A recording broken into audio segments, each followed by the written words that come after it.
My name is Professor Mohsin Raza Khan, and you're watching my channel, Prof K. If you're new to the channel, please like, subscribe, and share any content that you may want. As you know, I don't bring you merely events, but I try to bring you analysis of these events. And from Prime Minister Modi's behavior and the Indian government stance, it's pretty clear that we unequivocally stand with Israel and the United States in their attack on Iran, which some people would characterize as a colonialist or imperialist war. I say this because of four reasons. Firstly, when the genocide and destruction of Gaza was going on, Mr. Modi and the government equivocated and appeared to be standing with Israel because we were supplying them with arms.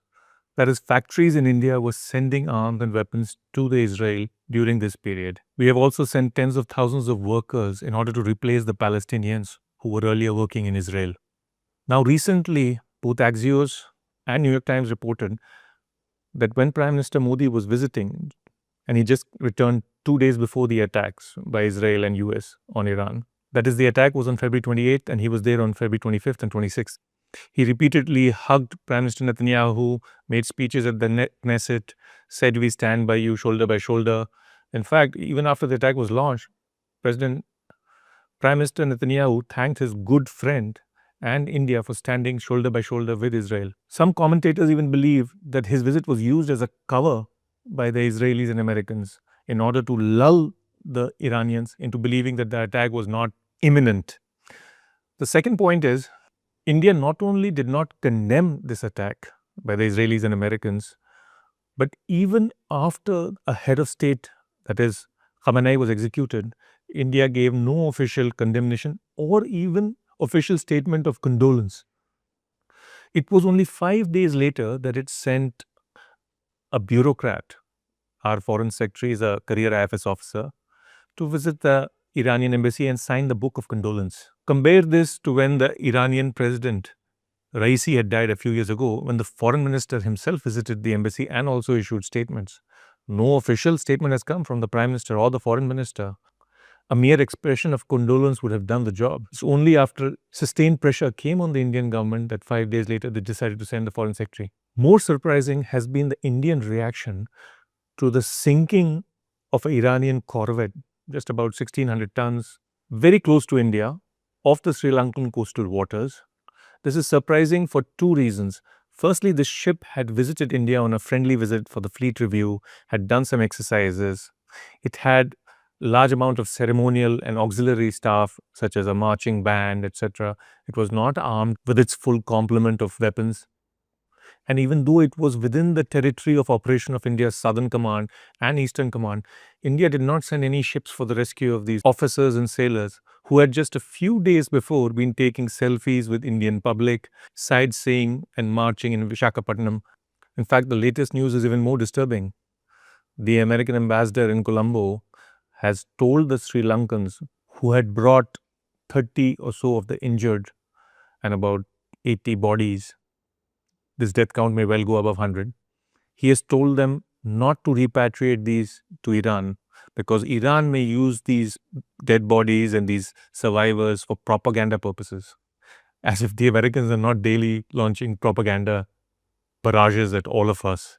Now, India's credibility in the global south and the larger West Asia region over the last 75-80 years was built on the fact that we played by the rules of the game, but also we maintained international norms and we stood against aggression.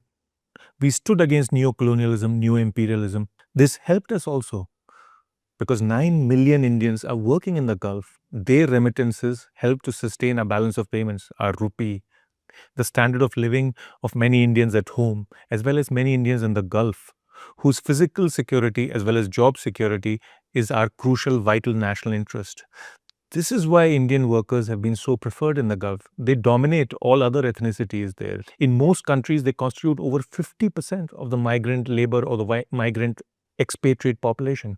It was in India's vital national interest that Prime Minister Modi should have tried to dissuade, either in public or in private, both Mr. Netanyahu and the Israeli government, as well as Mr. Trump and the US government, because the repercussions of this war will be extremely bad for us.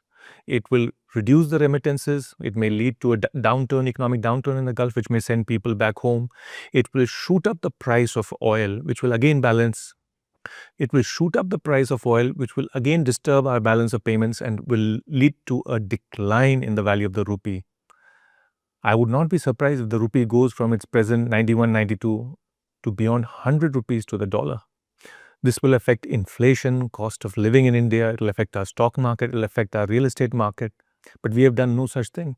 In fact, our Prime Minister has gone and hugged all of these people and giggled with them just a few hours before they were launching attacks. Now, as I've explained in a previous video, this could be for many reasons, including ideological or a basic ignorance of how realism and international relations operate. They don't operate on the basis of just ideology, hugs. As we found out in our relationship with Xi Jinping, Prime Minister Modi was very close to him, kept hugging him, met him 17 times, even sat on a swing with him. It didn't prevent Doklam, nor did it prevent losing 20 soldiers at Galwan, as I've explained in a previous video. The repercussions of this war will definitely be bad for President Trump and his Republican Party in the upcoming US elections in November, but they may equally be bad for the ruling party in India, that is the BJP and Prime Minister Modi. Probably the only person who may benefit from this is Prime Minister Netanyahu in Israel and his Likud party. And of course, it would be terrible for Iran, whose whole infrastructure is being destroyed. Because unlike what you're being told that only military establishments and nuclear establishments are being targeted, that's not true. Dozens of schools, hospitals, stadiums, television centers, and larger infrastructure have been destroyed. It's even possible that there might be civil insurrection because both the Israelis and the Americans are arming the Kurds in the border regions. Because as I've explained in a previous video, what Israel wants, what Prime Minister Netanyahu wants, is a fragmentation of Iran, just like a fragmented Syria, Libya, Iraq was created, so that no future regime or future government, so that no future government in Iran is able to become powerful. It doesn't matter whether it's an Islamic or a secular regime. It's not too late even now. Our government, our Prime Minister can stop this deafening silence. Friends, there was a second ship as well called Bushehr, which was given refuge by Sri Lanka. It's been kept at Trincomalee Harbour and the crew has been brought to Colombo. Now, there's another development. India too has given a third ship, IRIS Lavan, shelter in Kochi. This shelter was given on the 4th of March, the same day that Dena was sunk, even though the request had come earlier on February 28th from the Iranian government. But we have kept silent. We neither revealed the request, nor when the ship came into Kochi Harbour, we have not revealed it. Clearly shows we are afraid of the Israelis and the Americans. And what have we got in return? The American bully has allowed us to import Russian oil for another month. In fact, they're saying we'll only allow that oil which is already at sea. That is caving in to the Americans and the Israelis has not elevated India's prestige. We seem to have become vassals. In fact, at a time of hostilities, a naval captain can even say that my ship is out of order, it needs repair, and can park himself in your harbor. That if we are indeed becoming more and more powerful, why are we behaving with more and more weakness? Even statements and steps which would have been considered normal when we were weak decades ago are now being considered too dangerous and unacceptable. I know, friends, that the new India is supposed to be a great power, but for me, the old India, which at least took a moral and ethical stance, was preferable. One can be humane while being strong. In fact, true strength lies in the test of being humane. We must stop this deafening silence. It's not just exploding our ears, it's imploding our conscience. Until next time.